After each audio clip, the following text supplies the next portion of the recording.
The real reason chosen ones hate going out. Have you ever wondered why your spirit recoils when faced with crowded spaces?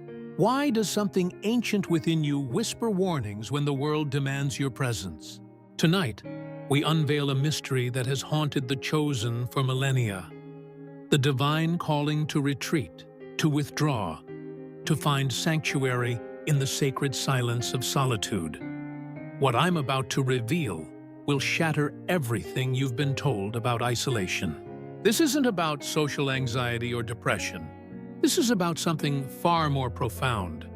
A spiritual awakening that disguises itself as withdrawal, but is actually preparation for your ultimate destiny. If you've ever felt like an outsider looking in, if you've ever chosen your quiet sanctuary over the chaos of social gatherings, then your soul already knows what we're about to uncover.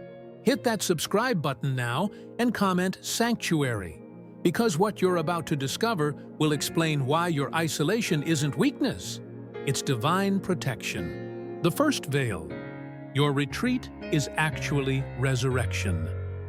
The world has programmed you to believe that staying home means missing out. They paint pictures of vibrant social lives, endless adventures, and constant connectivity as the path to fulfillment. But what if this narrative is the greatest deception ever woven?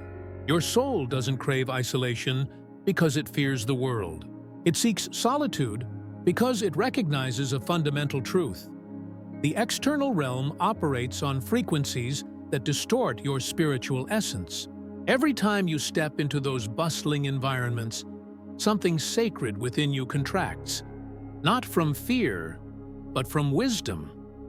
The ancient mystics understood this principle. They spoke of the need to separate from the profane to commune with the divine.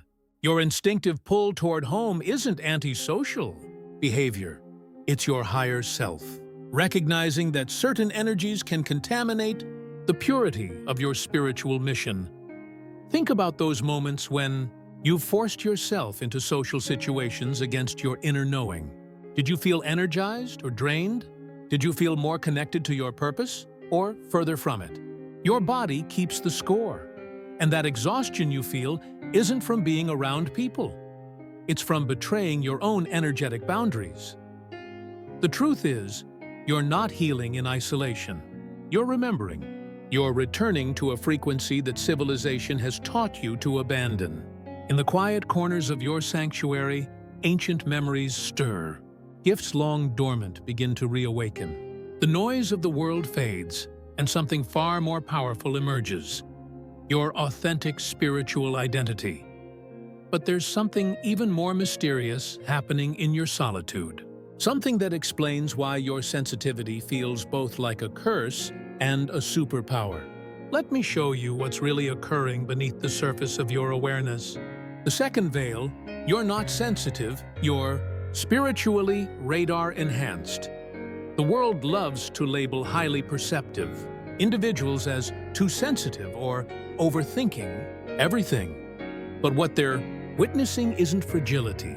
It's a supernatural ability to perceive energetic information that remains invisible to most. When you walk into a room and immediately sense tension, you're not imagining things. When you meet someone and feel an instant knowing about their true intentions, that's not paranoia, that's prophecy.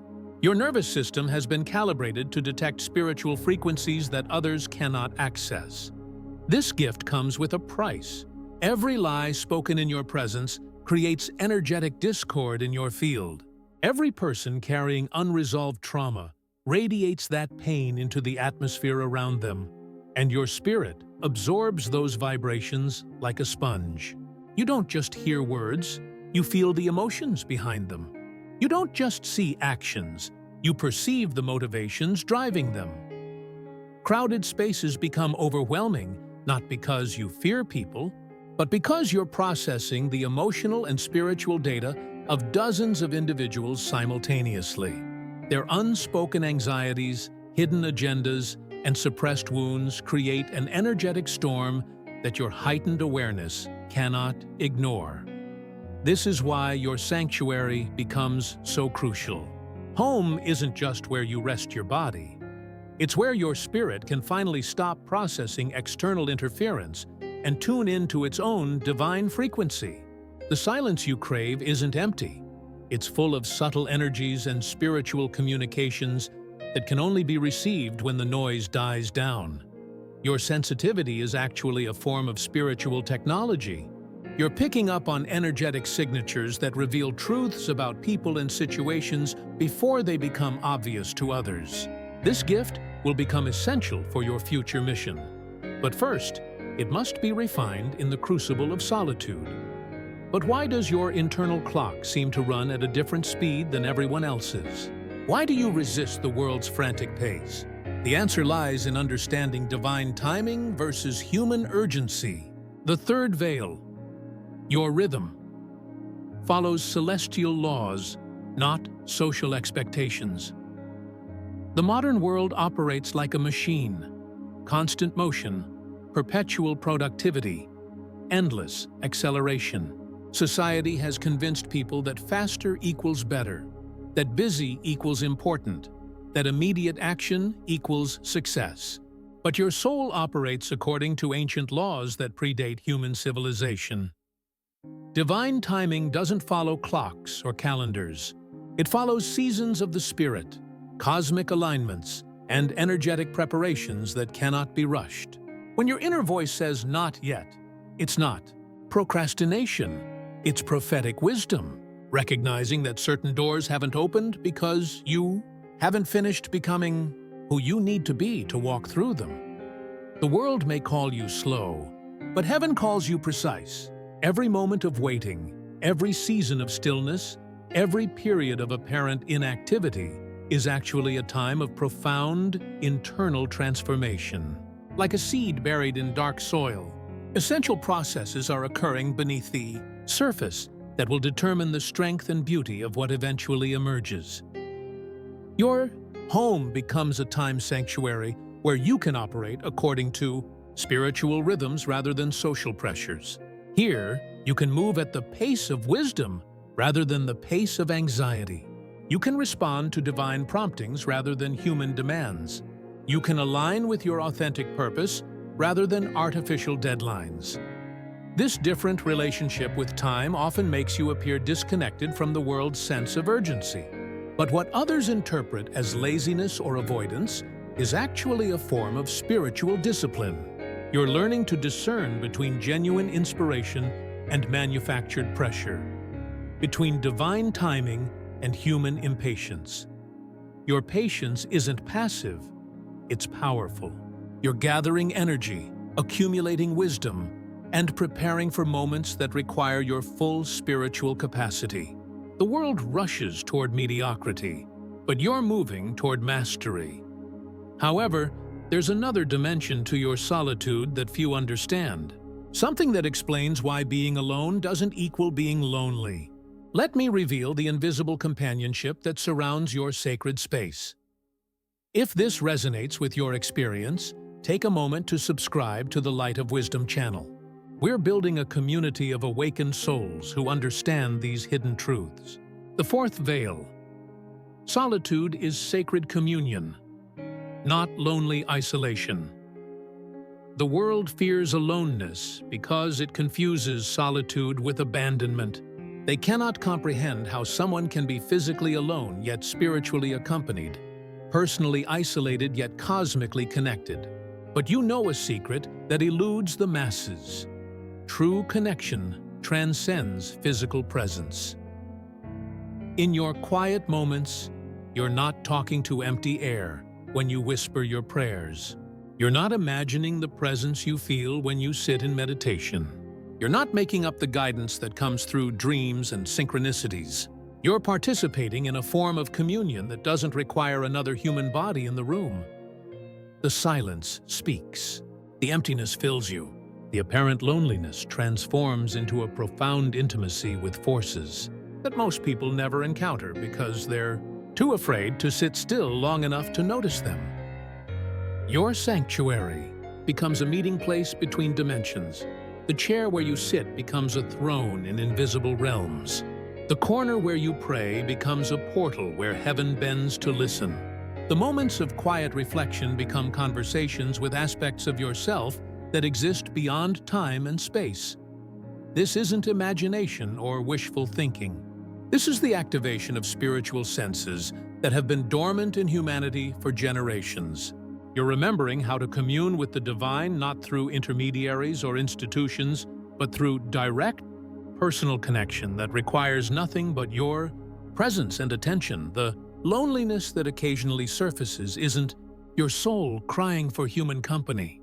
It's your spirit recognizing its eternal nature and feeling temporarily homesick for realms beyond this physical existence. That ache you sometimes feel is actually a form of divine nostalgia, a remembering of your true origin and ultimate destination. But your solitude serves another purpose that transforms your understanding of sacred space.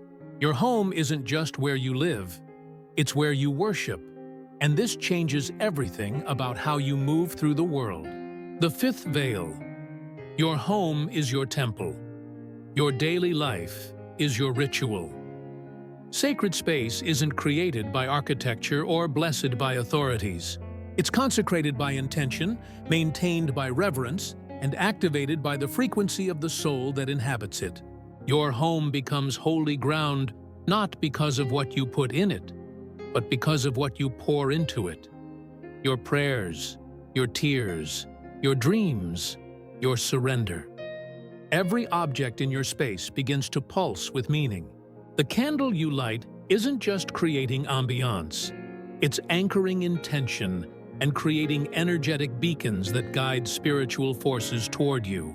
The music you play isn't just entertainment. It's vibrational medicine that attunes your space to higher frequencies. The books you choose to surround yourself with aren't just information. They're wisdom containers that emanate knowledge even when closed. Your daily routines transform into spiritual practices.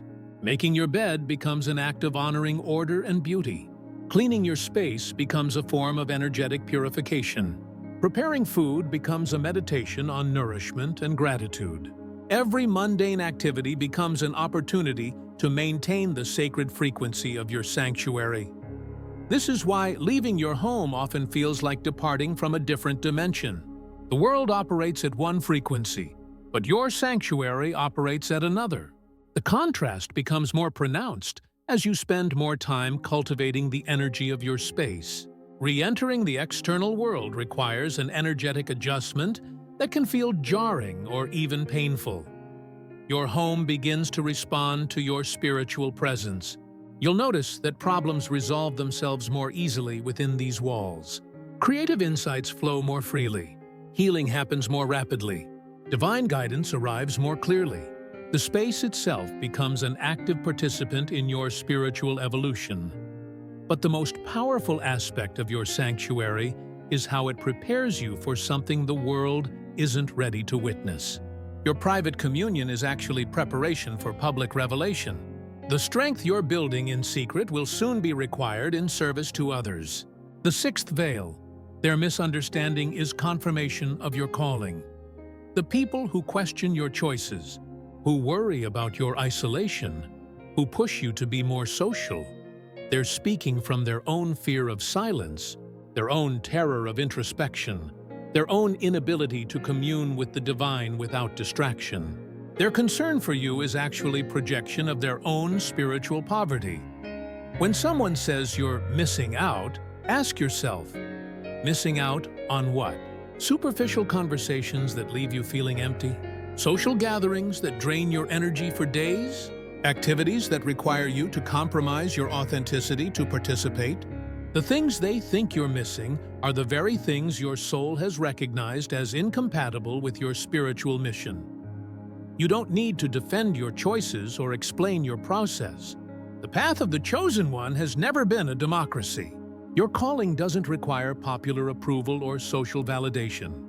The voice that guides you speaks in whispers, not in crowds, and discerning that voice requires the kind of stillness that most people find unbearable. Their inability to understand your journey is actually confirmation that you're walking the right path.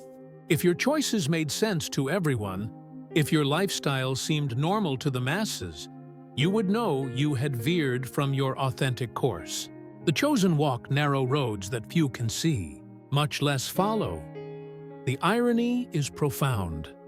The very people who worry about your isolation today will eventually seek out the peace, wisdom, and clarity that your solitude has cultivated. They'll crave the centered presence that radiates from those who have learned to commune with the divine in silence. They'll search for the unshakable faith that develops only through direct spiritual experience. Your withdrawal from their world isn't rejection, it's preparation. You're being refined in the fires of solitude, strengthened in the silence, and prepared for a role that requires absolute clarity, unwavering faith, and uncompromising authenticity. These qualities cannot be developed in the noise of constant social engagement. They emerge only in the sacred space of solitary communion with the divine. But what exactly are you being prepared for? What is the ultimate purpose of this season of separation? The final revelation awaits. The seventh veil. Your isolation is incubation for your illumination. Everything you've experienced, the pull toward solitude, the sensitivity to energies, the different rhythm, the sacred communion, the holy sanctuary, the misunderstanding of others, all of it has been preparing you for a moment of emergence that will transform not only your life, but the lives of those you're destined to serve. You are not hiding from your purpose. You are being hidden until your purpose is ready to be revealed. Like a seed that must remain buried in darkness to develop the root system necessary to support future growth. Your spirit has been developing in the unseen realms, gathering strength, accumulating wisdom, and preparing for a form of service that requires everything you've been cultivating in secret. The gifts you've been nurturing in solitude, your heightened spiritual perception, your ability to commune with divine forces, your mastery of energetic boundaries, your attunement to divine timing. These are not personal comforts. They are tools of service. You've been equipped with supernatural abilities not for your own benefit, but for the benefit of others who will need what you carry. Your season of withdrawal is ending. The spiritual forces that have been preparing you in secret are beginning to orchestrate circumstances that will draw you back into the world. But you won't return as the same person who withdrew. You'll emerge as an anchored, awakened, empowered agent of divine will. The peace you've cultivated will become a healing presence for anxious souls. The discernment you've developed will become prophetic insight for those seeking guidance. The direct communion with divine forces you've established will become a bridge between heaven and earth for those who have lost their way. Your home has been your chrysalis, but transformation is nearly complete. Soon, you'll spread wings you didn't know you possessed and take flight into a destiny that has been orchestrated by forces beyond your understanding. The emergence from sacred solitude to divine service. Chosen one, your time of preparation is drawing to a close. The skills you've developed, the wisdom you've accumulated, the peace you've cultivated, the connection you've established, all of it has been leading to this moment of recognition. You were never meant to remain hidden forever. Your solitude was a sacred pause, a divine parenthesis in the sentence of your life's mission. But the sentence is about to continue, and when it does, the world will witness the emergence of someone who has been transformed in the secret place of the Most High. The people who questioned your withdrawal will witness your emergence with wonder. The social systems that couldn't accommodate your sensitivity will marvel at your spiritual authority. The world that moved too fast for your divine rhythm will slow down to receive the wisdom you carry. Your sanctuary will remain your anchor, but it will no longer be your hiding place. It will become your launching pad, your refueling station, your command center for the mission you're about to undertake. Comment, "I am ready," if you feel the stirring of emergence in your spirit. Let this community know that another chosen one has completed their preparation and is ready to step into their divine assignment. Subscribe to the Light of Wisdom for more revelations about the hidden purpose behind your spiritual experiences. You are not alone in this journey, and your time of solitude has been sacred preparation for sacred service.